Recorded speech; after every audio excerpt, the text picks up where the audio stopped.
Guten Tag, and welcome to all of you who are all over London, all over England, and also from further afield. I see someone here is on from Spain. It's very encouraging to see everyone here coming together, share it, Divrei Torah, Divrei Halacha. We are within 3 days of Yud Kislev, and therefore I want to start off with a Reiche word, which I saw in passing in connection to what we've been discussing about the idea of Ramach Tevis, to make up 3 words, to add 3 words to the Krishma. The Krishma is 245 words. In order to have Ramach Tevis, to Shmir for Ramach Ivorim, so we add 3 words. So there's the Chazan repeats the words Hashem Elokechem Emes. In the Welt, they have a minute to add 3 words, Akel Melech Ne'emon, and so on. There's various ways of making up these 3 words. Now, the general minig is that the Chazan repeats the words Hashem Elokechem Emes. Yeah. Today we're discussing by the Farbrengen, Rabbi Levi, Zol Sein Gesund. He was a bocher in 770. Tovshin Chofei, the Rebbe davened at the Omid, and he was close enough to hear every day how the Rebbe was saying quietly before he said out loud. And the Rebbe would say every day,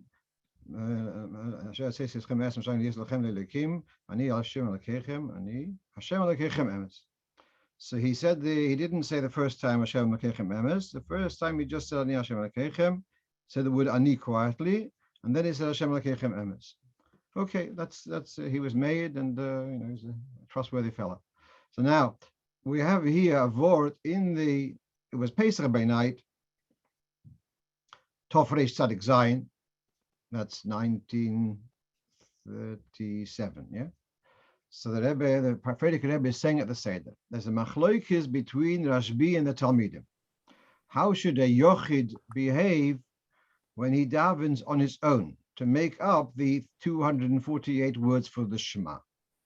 When it is B'tzibur, the Chazan repeats the words Hashem Elokechem Emes.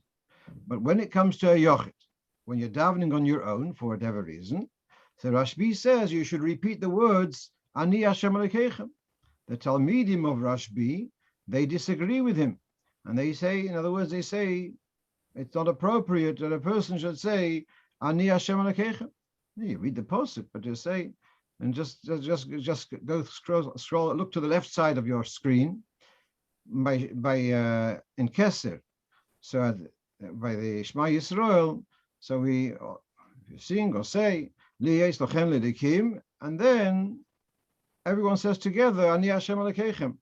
It would be inappropriate for the Chazan to stand in front of the whole tzibur and say Ani Hashem Elokechem, because they know that he's not exactly. Yeah. So coming back to the Sikha, so the Rashbi says a person should say Ani Hashem Elokechem. Talmidim don't say he shouldn't say Ani Hashem Elokechem. And here says the Rebbe, Rashbi she'oma b'chad ktiris katarno, because Rashbi says that I am bound with the Eibishter in one bond. Therefore he says, a yochid yochel lo Ani Hashem Elokechem. Because he is one with Hashem, therefore he can declare Ani Hashem Elokechem, I am Hashem. The Talmidim are not on that level. They can't say Ani Hashem. Therefore they disagree. They say you should do some other way. Then the Rebbe says further, a whole year round, we say Ani Hashem Elokechem belachas. That's all the other Rebbe Paskins in the Siddur, to make up your 248 words. You say Ani Hashem Elokechem, but you say it quietly, not bekelro. Pesach is Meir Atzmus Ein Sof Baruch Hu B'chol Nefesh Yisrael. There's such a radiance of godliness for every Yid. Therefore, every Yid can say Ani Hashem Elokechem, bekel afilu bekelro. And that's why we say Pesach Banach. We say Ani v'lo Malach, Ani Hashem, Ani Hu v'lo Yacher. Every one of us is saying Ani Hashem. Yivaldik, yeah.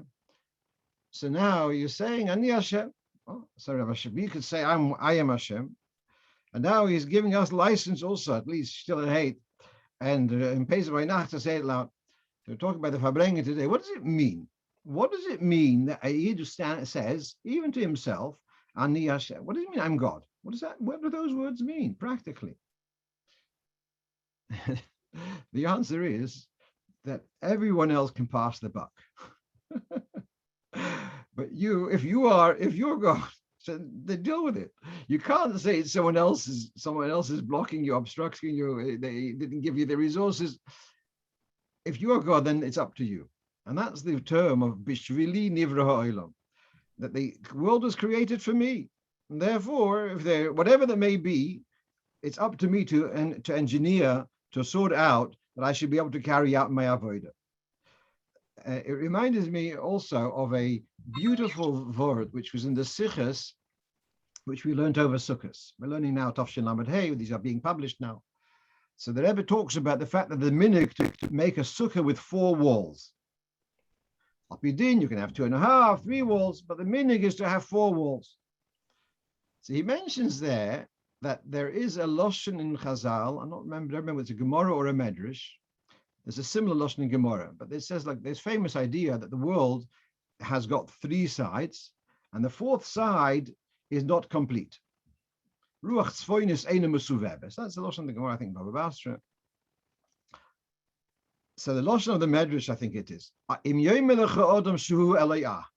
If a person would say, declare that I am God, Yom Ruloi, he'll say, we've got a job for you. Finish off the 4th side, the north side.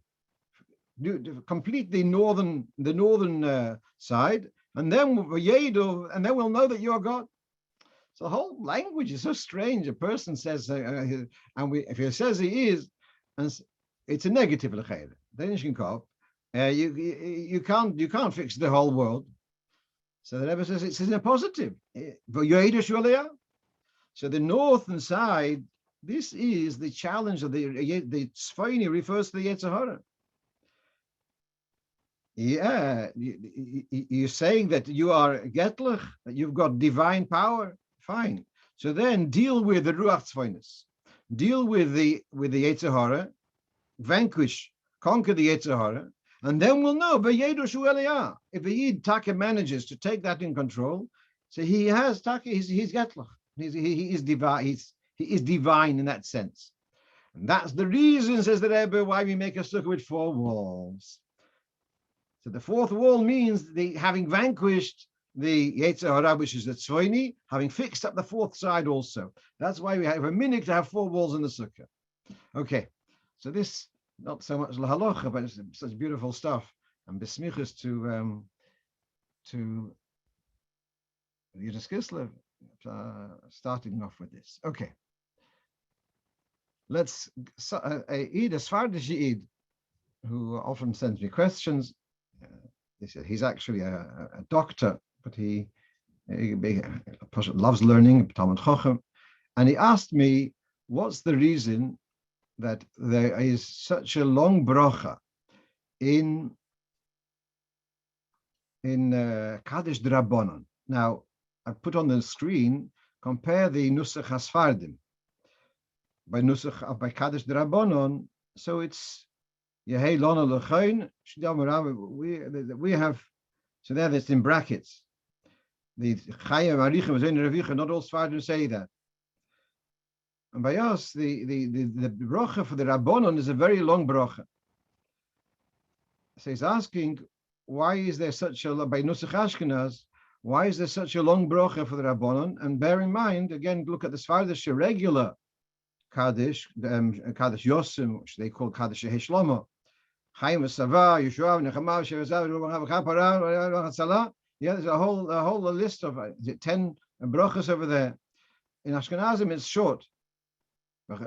So he's asking, why is there this long bracha for the Rabbonon in the Kaddish the Rabbonon? So actually, I couldn't find a sefer which critically compares the difference between Nusach Sfard and Nusach Ashkenaz, etc. I didn't find, but I found the following in a sefer called, what's the name of the sefer? Oh, Shir Mo'in. This is from Reb Shimon Mikroko. Reb Shimon Sofer of Kroko. I think he was a younger son of the Chassam Sofer or a grandson. He was a Rav in Krakow, and very highly regarded.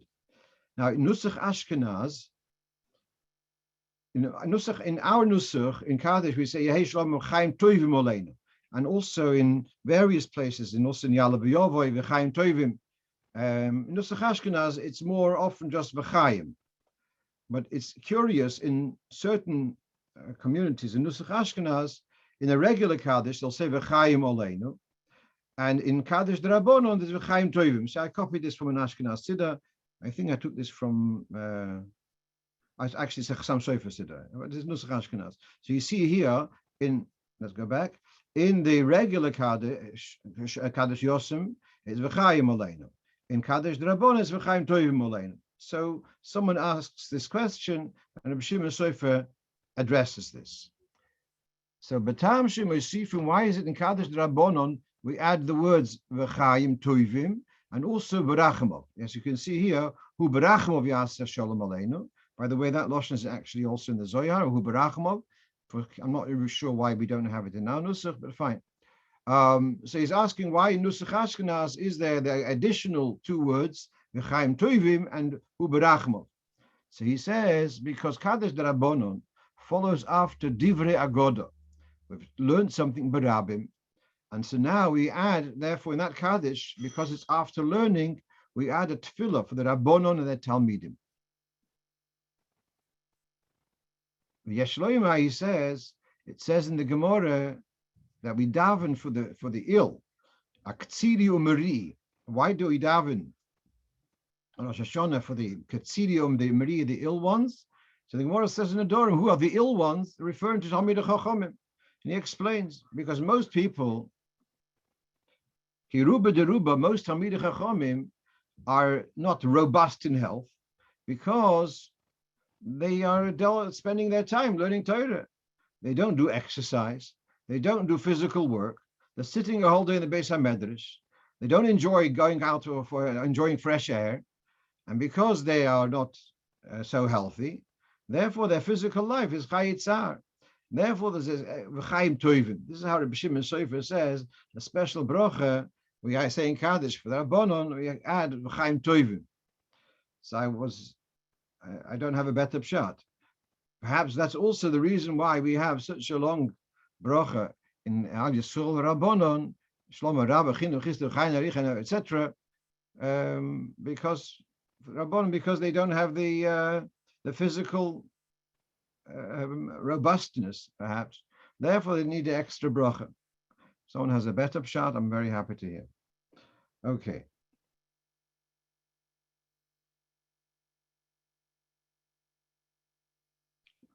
Okay. Now, someone, unfortunately, is in the year of Avelus, and he asks me, he's actually a Melamed. We'll see, the next question is the same person. He's a Melamed and he's got a class of only 6 bar mitzvah boys in his class.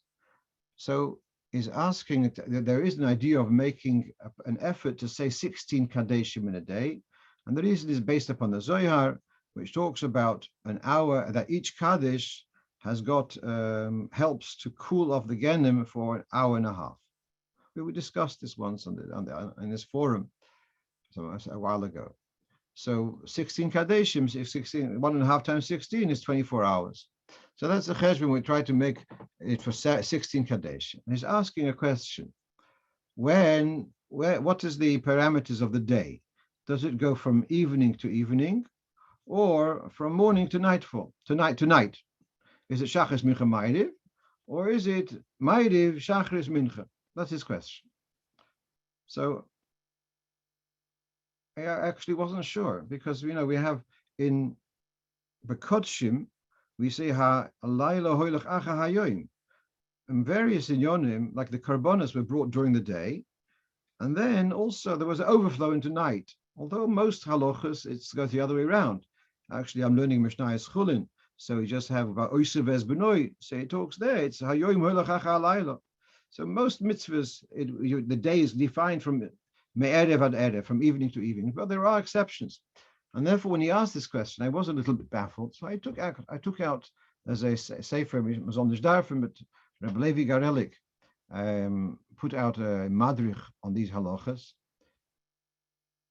That's right. That's Rabbi Luin. Oh, and he writes the following. He's quoting an answer of the Rebbe to Rabbi Lu. Tovshin Chovhei. Rabbi Lu was in a year of Avelus for his mother, and the Rebbe told him to travel to England for shlichus for a few weeks.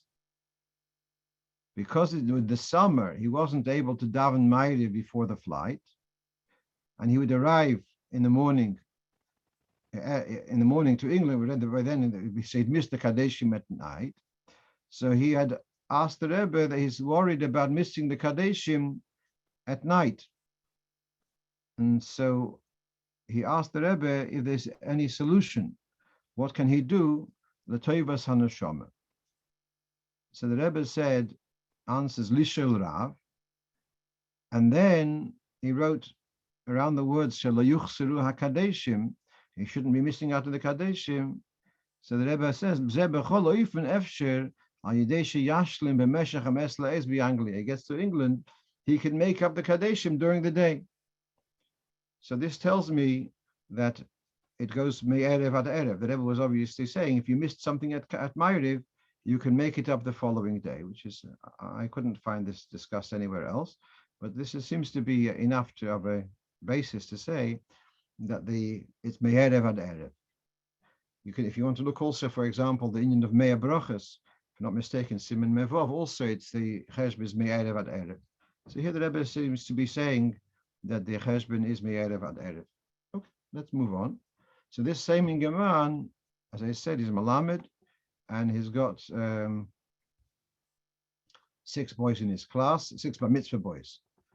And so he's not always able to get a minyan for Shachris, etc. So what was his question? About relying on a under bar mitzvah boy to make up the minyan. So we know this is brought in Siman Nun Hey, about when you're b'shas atchak, that you can make up the minyan with a 10th boy. The Alter Rebbe is not enthusiastic at all. He says, kind of, if people are doing it, leave them be. But he's not encouraging it. And generally, people ask me this. Just this past week, someone, I'd like to just say that this week there's a group of boys, a couple of our balabatim took a group of boys for a weekend out into in the country to spend a Shabbos together. At the beginning of the week, they were worried they won't have a minyan. They were asking about whether making up with the night. Baruch Hashem, they had a big minyan. More than 10 boys, I think, went with them, so they didn't have a worry about that. But he was asking me about this question. So generally, people ask me, can you rely on this? So I tell people, don't organize a minyan on the basis that you'll take a child to make up the minyan. If you did organize a minyan, and then there was a failure, someone didn't turn up for some reason, then that's called a shas adchak for people that you can rely on. The 10th person should be an on bar mitzvah could be the 10th person. Now, when you do this, when you do join a under bar mitzvah boy for the 10th, it only works for the essential parts. It does not work for the voluntary kadeshim. So if he wants to make up his kadesh yosim, etc., after shish yoim and kavi and olenu, etc., for that he wouldn't be able to do, because it's only the essentials, the essential kadeshim from which we rely on this. So then the question was asked: what about? He asked the question: if we are relying on under bar mitzvah to make up our minyan, what's the story as far as Kriyas HaTorah? If it's a Monday and a Thursday, could we do Kriyas HaTorah also on the basis of one of these boys, one of the boys is under bar mitzvah to make up the minyan, or can we not do it for Kriyas HaTorah? So here's very interesting that on the one hand, we have the Sefer in the Meiri, so he writes that, so let's take a look over here. She'ein koirim b'Torah ela ba'asara, minyan for Kriyas HaTorah. This is in the case Sefer called Kiryas Sefer. It's a Sefer of the Meiri, that Kriyas HaTorah has to be 10. and an Isha and a Kotan do not make up the minyan. It has to be all adult males. And then he says, even though he says, although there are those who allow to take a child to make up the minyan, as discussed elsewhere, that's not acceptable. That's the Meiri. All right, the Meiri is one of the later Rishonim. Fine. So now we look in Magen Avraham. In Magen Avraham, this is Siminun Hay also. He says, Metisha v'tzid of cotton. This is discussed in the Mechaber. Miyu le'inyan kriyas ha'torah yesh omrim tzarvenus l'asora miyacha she'oile le'minyan zayin. We know it's not so popular nowadays by Sfardim. It is done to give an under bar mitzvah, to give him an aliyah. So it says in the Gemara, you can give a boy under bar mitzvah, you give him an aliyah. So if he can be one of the number of the aliyahs, he should be able to make up the minyan of 10 also. If he can one of the 7 of the aliyahs, he should also be one of the 10 for the minyan. And he quotes the Tashbitz. So here, take a look at this. This is the Tashbitz on the lower left. Miyu nira. The mekolmokom yesh ksas raya las is cotton snifla asara lebichas hamozain velitfila. I have a proof to support that you can join a child to make up the minyan for benching and for davening. Just like it's very interesting. He works the other way around. He starts off that the whole idea that you can have a child be the 10th is because he makes up the minyan because he makes up the number of 7 for the aliyahs on a Shabbos. Since it's mistaref to the 7 aliyahs, therefore he can be mistaref to a minyan, and not only for Kriyas HaTorah, but also for benching and for Shmoneh Esrei. So it's the other way around. By him is Dova HaPoshut, that the child is mistaref to the minyan for Kriyas HaTorah. It's only when it comes to other to tefillas, that's the chiddush which he kind of supports. So we've got here from one extreme to the other. So in the Malaktim, the Rav Vosner in Shevet HaLevi, he says you shouldn't rely on a cotton for Kriyas HaTorah. It's a Tshuva Nigris Moshe, which you have here on the notes, Chelik Beis Simen Yud Ches, and he says you can, child b'shas al-chak, you can. And just to summarize what he says, we have a rule when we have a din d'oraisa, we have to take the stricter view. When we have a din d'rabbanon, we may take the more lenient view. And he establishes that what we're dealing here with is a din d'rabbanon, and therefore that you need to have 10 is a din d'rabbanon, and therefore he says you can rely on the lenient opinion to have a child make up the minyan even for Kriyas HaTorah. Now, in Rishonim, we have Machlokes Rishonim, we've got the Tashbitz and the Meiri. So, all right, so then Moshe's Psak remains that if it's a Shas Adchak, you can rely on the lenient opinion and be mitzaref a child also, not only for the Shmoneh Esrei, but also for Kriyas HaTorah. Let's move on.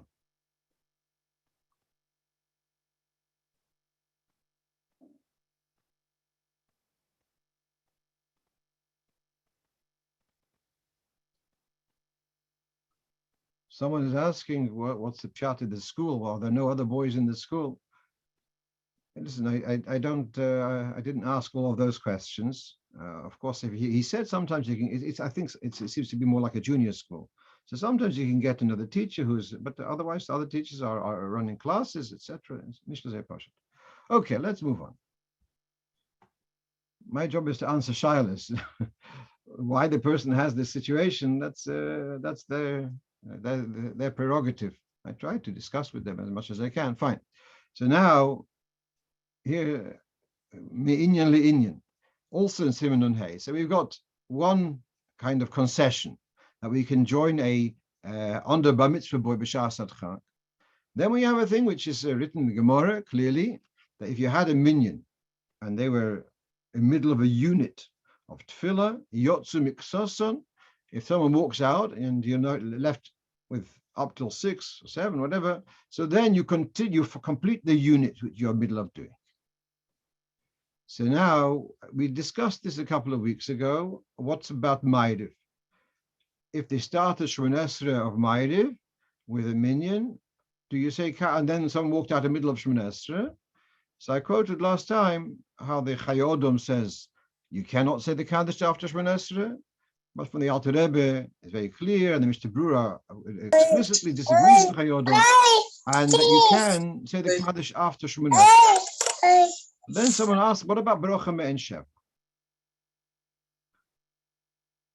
Now, just for your information, I always talk about these specialists for him. So that my specialist sefer for Tefillah, Hilchas Tefillah, is a sefer called Ishe Yisrael. So this is a quote from the Ishe Yisrael, where he says that the Butchacharov in Eshel Avrom, he says that if you started, let's read over here, Ayin Eshel Avrom Butchacha, im ischila b'leil Shabbos, shmonesa shalachas ba'asara, muta achar kach lo yima brocha me'en sheva, gam im ein asara.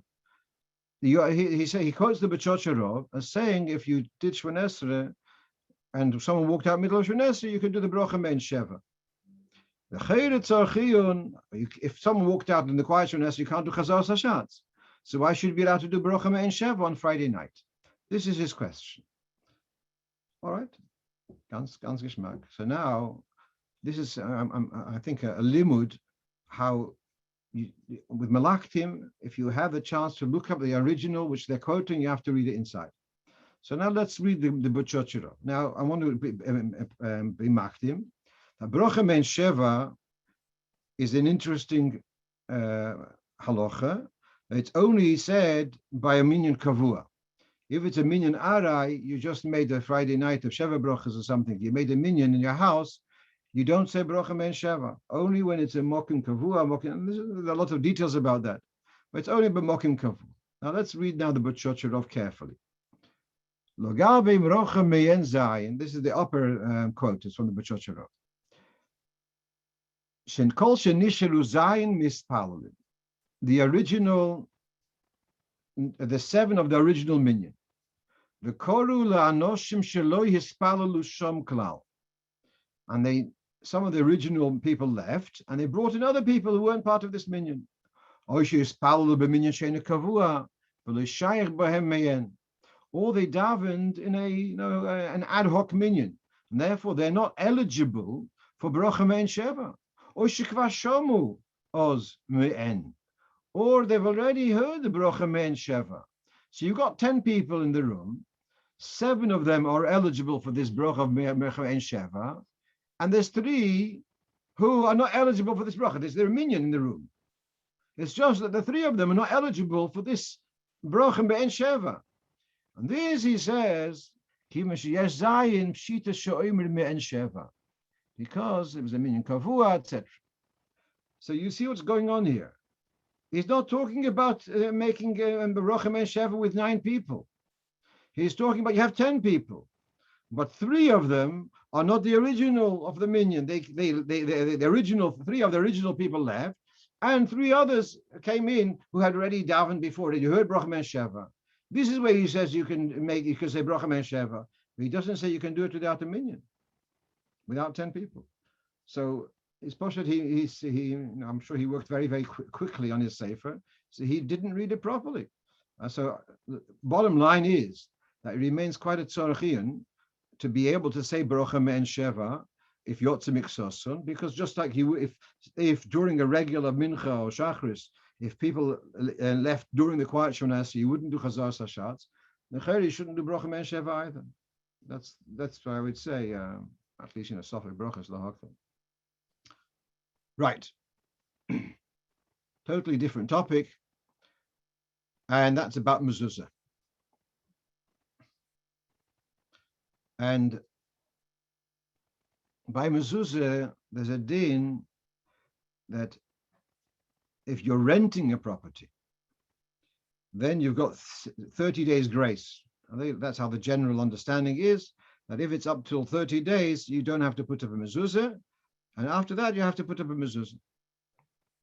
Actually, that's not unanimous. And as you know, the Chabad minig is even a rented property, you put up Mezuza right away.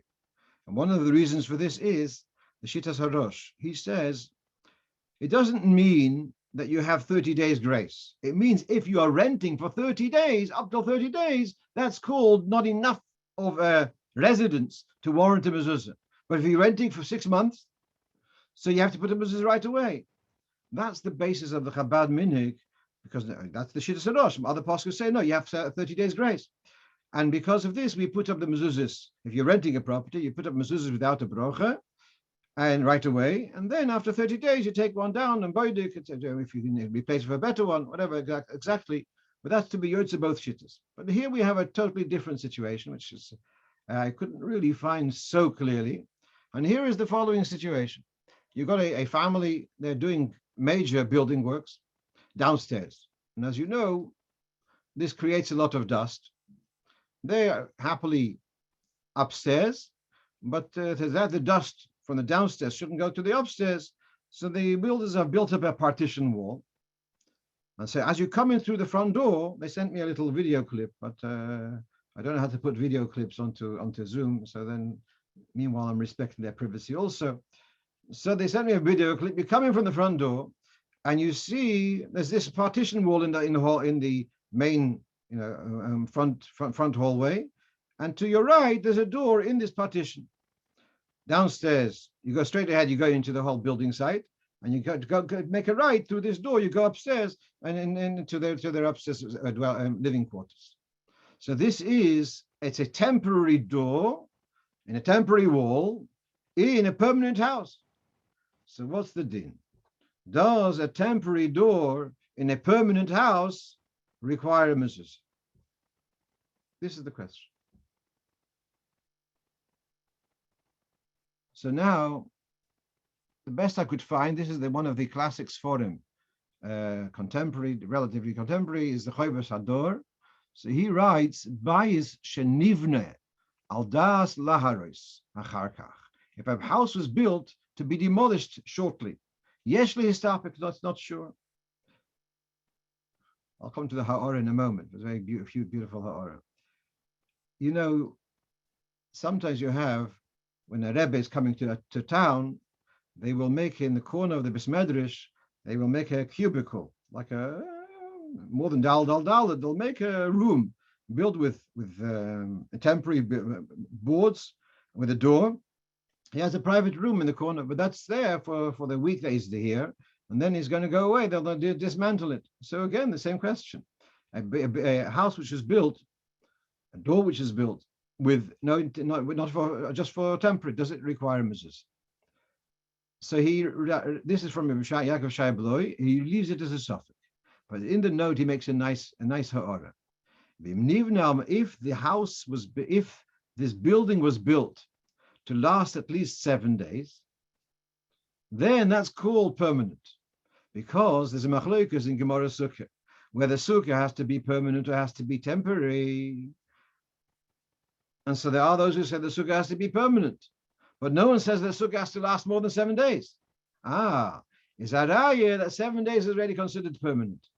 So he's giving us an answer that something which is made to last more than 7 days is considered permanent. And therefore, if that's the case, then one should put up a mezuzah, I guess, with a bracha. That's what it seems to be. The psak l'maisa. I'm going to just make a gzera shava. A totally different halacha. The gabi yichud.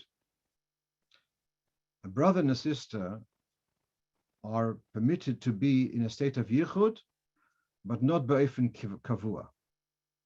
Not in a permanent arrangement, only so if a brother visits his sister, she's living alone, he visits his sister. So then if it's short, and there's a discussion exactly what does it mean by short, but what happens if there's a family, a mother, parents, and they've got children over bar mitzvah, and the parents go away for a weekend, and they leave the children home? It could be such a thing. Are those children home ba'ifun arai? The absence of the parents is arai, but the children are living ba'ifun keva. So the heter of saying that yichud between a brother and sister, ba'ifun arai, in a temporary, in an ad hoc, doesn't really help over here, because they are living in a steady way in this house together. The parents happen to be out of town for a couple of days, so the heter is not so partial. There are other ways to have a neighbor have a key, or a neighbor should come in. But all right, I just mentioned it. The similarity is where you have a permanent situation, within it you have a bit of a temporary feature within a permanent situation. Okay. Another question. This is someone sent me a few pictures, like their neighbor's tree is overhanging their property. And it's causing a lot of leaves falling. It's caused sometimes gutters sometimes get blocked from it. What's the story? Can I insist that my neighbor takes down his tree or trims his tree? Do I have that right? Because after all, it's an innocent thing to do. You're not to plant a tree in your property. It's not nothing criminal having a tree in your property. The fact that it's shedding leaves, well, that's normal. And so, are they doing anything wrong? I can insist. So I couldn't find that you have full liability for the leaves that fall off your tree. What the maximum I could find is the following, which we will read from the Shulchan Aruch. Misha hoyo ilon chaveiroi, noite letoich sodeyo. If your neighbor's tree is overhanging your field, so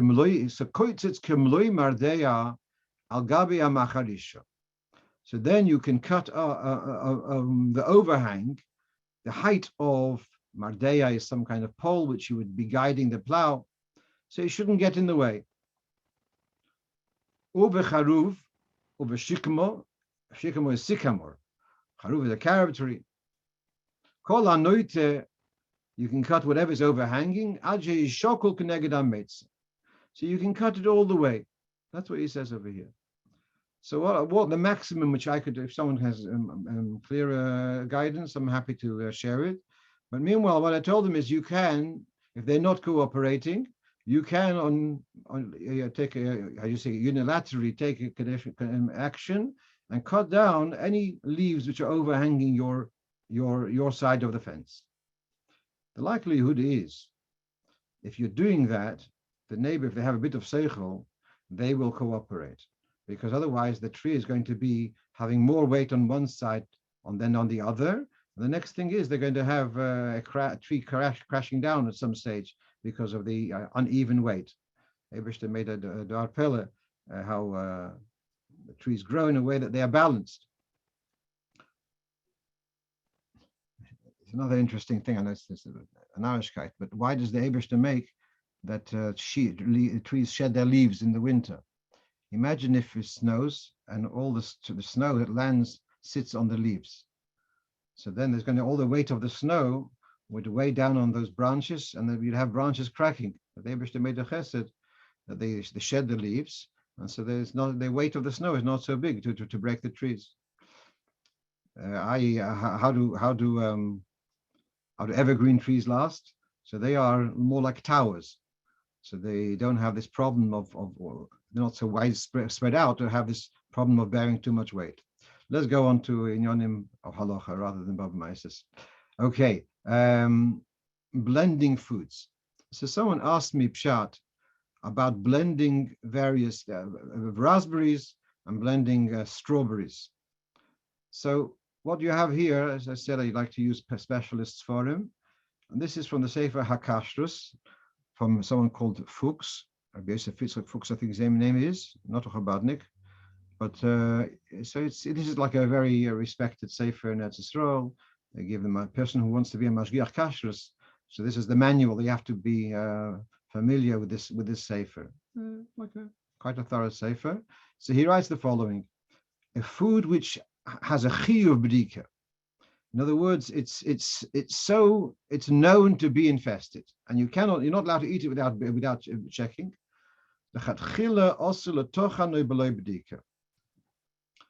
You wouldn't be allowed to grind it. Now, let's explain a couple of things. First of all, why are we so obsessed about bugs in food? What happened to the rule of bottle b'shishim? So the answer to that is that bottle b'shishim doesn't apply to a barrier. A barrier means a full, it's in its natural original form. So a fly with its feet, with its wings, etc., if it's all there, so then that's called a barrier, and it's not bottle, even BLF, it's not bottle. So you don't have the facility of bittul b'shishim. That's the reason why we are so worried about bugs, because a whole bug, a whole fly, is not, there's no bittul b'shishim. But if the fly would go through, if it go through a mincer, and inevitably the mincer will break down the fly, is no longer going to be a whole fly, it's going to be broken down. So then we'd be able to rely on the concept of bittul b'shishim. I know it doesn't sound very geschmack. I'm just talking about this as the halacha. So raspberries are very highly prone to infestation. The muchzik beteloim. So to take raspberries and we should put them through a puree to a machine, we're not allowed to, because there's a din of eid mevatel and isla chatchila. So the moshel, if someone sent you a gift, a guy gave you a piece of lard, and you take it, every week you'll take a little bit of lard and put it into your cholent. There'll be each time there'll be shishim kenegdri. There'll be bottle b'shishim chas v'sholem, because ein mevatel and isla chatchila. You're not allowed to dilute an isser to make it shishim lechatchila. So similarly, to take bugs, infested food, and put it through a grinder to be mevatel with the purpose of being mevatel the bugs, that they should not be barriers, that comes around going into the issue of ein mevatel isla chatchila. So the person who was mevatel the lard in his cholent every Friday, so the halacha is, if you're over an ein mevatel isla chatchila, there's a penalty, you're not allowed to eat the food. So this is where he's discussing in the footnotes in this sefer, if a person did grind a vegetable which is highly prone to infestation, if they ground it, what's nitchan kvar below bedika, if they did grind it without checking, in the footnote he discusses. If a food is not highly infested and you've checked it, so then you are allowed to. Then he says further, if it's difficult to clean very well, to be fully satisfied, and you want to be extra careful, you want to grind it. So he says that's allowed. So again, if it's muchzik that is infested, then you wouldn't be allowed to grind it. If it's possibly, you want to be extra cautious, then that would be okay. So that would be, in my understanding, a difference between raspberries and strawberries. Strawberries are also likely, but they're not as prone, not as highly infested as something like raspberries. And as far as I heard from Dein Greenhouse, also gesund, that the Kadasi will not allow a Jewish manufacturer to make raspberry jam, because for you to take raspberries and put them through a mince is mevatel zachatchila, but you're allowed to buy it from a goy. So if you're taking out a day or whatever a product in a goyish factory, they're doing the grinding, then you can buy the jam. You're allowed to. But for you to put it through the machine would be an issa mevatel zachatchila.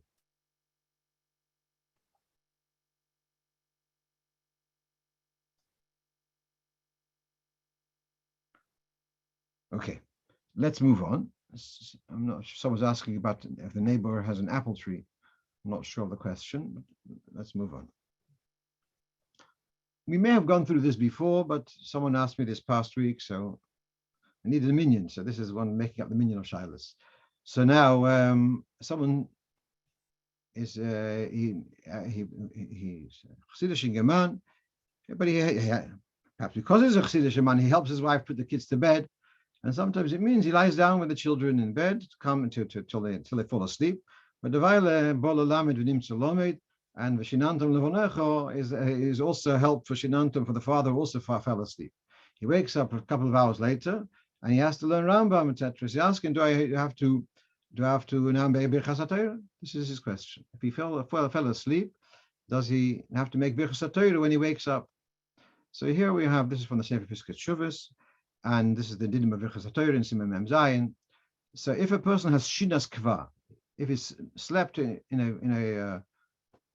how do you say? I don't know how you translate this in English.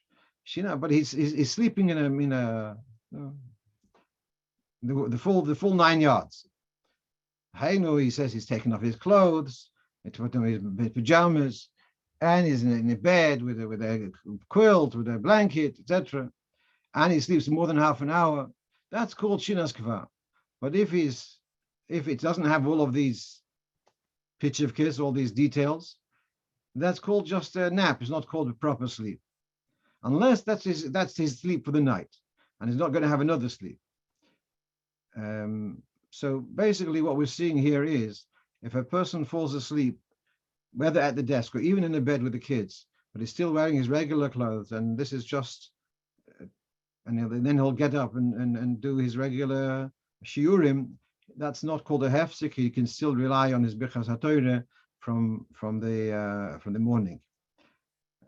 So for those who till now have been using the excuse for not finishing Rambam because you fell asleep, so now I've ruined that, because if you fall asleep at your desk, it's not Nishkan Teretz.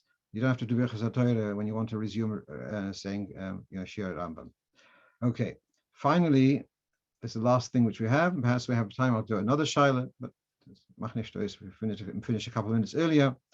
So here I have a dilemma for Chassidischen Geman. He asks the following. He's in Eretz Yisrael actually, and he learns the morning, and the afternoon he goes to work. He has a choice of 2 minyan. He has a minyan, a regular minyan at 1:30. To go to that minyan, it would cost him an extra half an hour, perhaps travel or whatever it may be. Then near his workplace, there's a minyan, mamish 10 minutes before Shkia, but that minyan doesn't do a chazar sashat, so just do what we call a heiche kedusha. So he's asking, what should he allow himself the extra half hour and daven with the minyan, which says chazar sashat with kedusha normally, or should he take the shorter cut and use this heiche kedusha minyan? So my first reaction was that, we don't do heiche kedusha, but does that mean that you can't be at the minyan? So that we're mulling it over. So now the idea of making a heiche kedusha is discussed in Shulchan Aruch and Siman Reish Lamed Beis.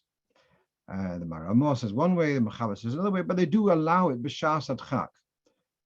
Very clearly, the Mechaber says it's b'shas adchak. For a minyan to be a day in, day out to make a heiche kedusha, that doesn't seem to be a shas adchak, because work it out. Now, Arizal lo hiniach leomro bekoil rom, elo belachash ve'achar kach bekoil rom. This is the Bayer Heitev. He's quoting the Arizal.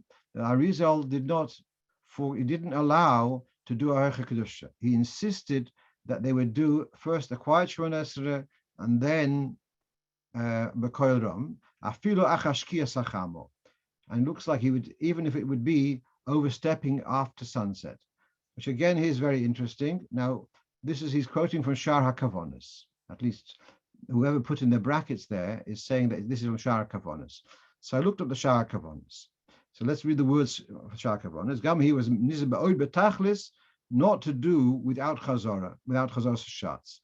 Ela betchila balachash, first the quiet Shemona Esrei, and then bekoil rom, like by Shachris. And certainly by Shachris and Musaf for sure. And then he says further,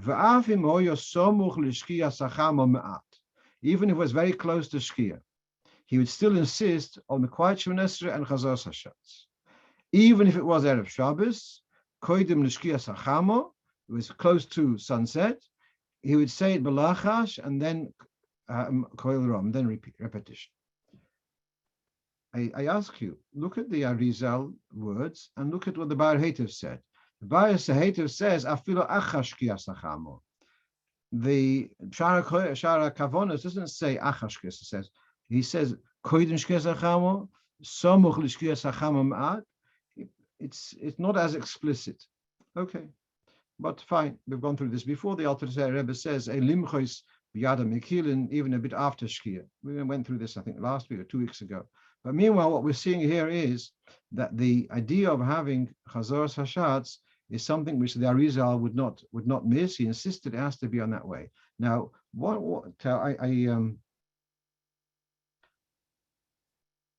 was till recently I was under the impression that why do we do Chazoras Hashatz? Basically because 2,000 years ago, there were people who were very ignorant. They weren't able to daven on their own, and they would come to shul and they would listen to Chazoras Hashatz. They would answer Amen, and they were yotze from the chazan. And in order for them to be yotze the chazan, you have to have 9 people answering Amen. Therefore, we're saying Chazoras Hashatz because of to be motzis she'enei baki. That's the Trukana Halacha. That seems to be the profile of Chazoras Hashatz.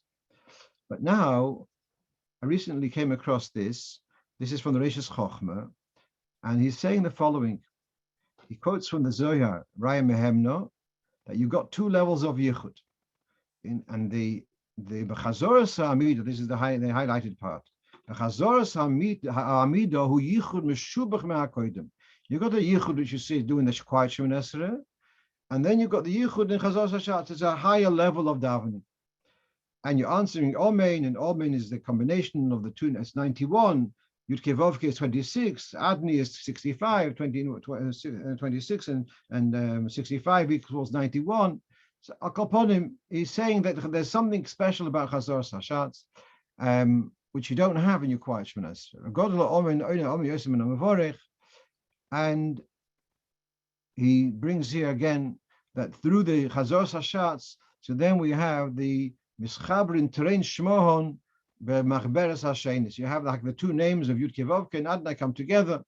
Harei beferish. This is back to the Reishis Chochma, that the Chazoras Hashatz is a yichud meshubach mehakoidim k'sheispal b'lachash. There's a new level of yichud, and he goes into more detail. But this taught me something new. The Chazoras Hashatz is not just to be motzis she'enei baki. There's something special which is achieved, a higher level of tefillah, which is achieved through Chazoras Hashatz. And that explains to me why the Arizal was so particular not to miss out on the Chazoras Hashatz, even at Mincha, even if it was close to Nacht. It's going to close to Shkia. Just I have another couple of minutes. Someone asked me a question on Friday, so that's why it's not on the list, that they are doing he's a rabbi in a shul. He has the apartment upstairs, and the shul hall is downstairs. And they're having Friday night during Hanukkah, they're having a communal meal. So there's a rabbi, and he has a couple of boys over bar mitzvah, and so he's asking about lighting candles, lighting the menorah in the shul hall. Could one of his family light in the shul hall? So lighting in shul is a standard thing. Now, it's a minhag which is already, written from the Rivosh, it's written from 700-800 years ago. Not mentioned in Rambam, but it's mentioned in later Rishonim. What happens on Friday, and you want to light the menorah in shul, and there's no minyan there? So it's a question: can you make light a menorah in a shul when there's no minyan there? The 2 opinions brought in Sha'arei Tshuva in Hilchos Chanukah. But here, I assume that in the hall where they're having the meal, at the time before Shabbos, there's no one there. So it's not a hadlocha b'tzibur. It's not his personal home either. The place for lighting Neiros Chanukah is Ishu Beisoi. It has to be, Neiros Chanukah has to be by your house. It's a chiyuv to be lit at your house. If you're going somewhere else, you have to come back to your house to light at your house. So you should be lighting. So I told him that he and his boys should be lighting in their apartment at home as every other night. Here it's before Hadlokas Neiros. But then right after they're finished lighting in their house, one of them will go downstairs to the shul hall, and without being mafsik, and light the candles there. It should be included with the bracha which he said at home. It should also be included the lighting of the menorah in the hall where people are going to be eating. I don't think there's a chiyuv as such. FCO, I don't know if the people who are coming there are not lighting menorah at home, and actually there is a chiyuv to have a menorah there, that they should be able to see their candles, just like we justify the lighting the menorah in a public place because of the passers-by who don't have a menorah at home. This is written in Rishonim, that one of the reasons for the lighting of the menorah in the shul was in order to be mostly those people who are not lighting at home for some reason. It's not this. Now let's have another 2 minutes to differentiate. There's a chovas gavra. There's one thing, and there's one thing is you have a chiyuv to light, and the chiyuv to light is at home by your Bal Pesach base. Now there's another thing that you should see Neiris Chanukah. So those people, for whatever unfortunate reason, are not lighting their own menorah, that we can't help, let's say. But we can help that they should be able to see a menorah. And that's the reason for lighting the menorah in shul. As I said, it's from 700 years ago. Before then, earlier, there was no such thing, no mention in Gemara and Rambam of lighting menorah in a shul. The simple reason is because the people used to light outside. So the unfortunates who didn't have menorah to light at home for whatever reason, they were homeless, whatever it may be, so they saw people's menorahs outside. But because of the oppression of living amongst goyim, etc., with the oppression, and what we weren't no longer able to light menorah outdoors, so then to compensate for that, was introduced, as I say, about 700 years ago, 800 years ago, is introduced the idea of lighting menorah in shul, not so that those people are yotz to their chovas gavra, but they should be able to be exposed to be able to see the Pirsum and Nisa. They should be able to see the Neiris Chanukah, and with it to register the message of Chanukah. So I'll finish with this and wish you all a good tavoch. Nice to see you all, and we should meet in good health. And zal zijn hisvaduyas peilos for his kislev, and as Rebbe would always say, should always be in ulanim sheches. Call to a good tavoch. Shkoyach, good tavoch.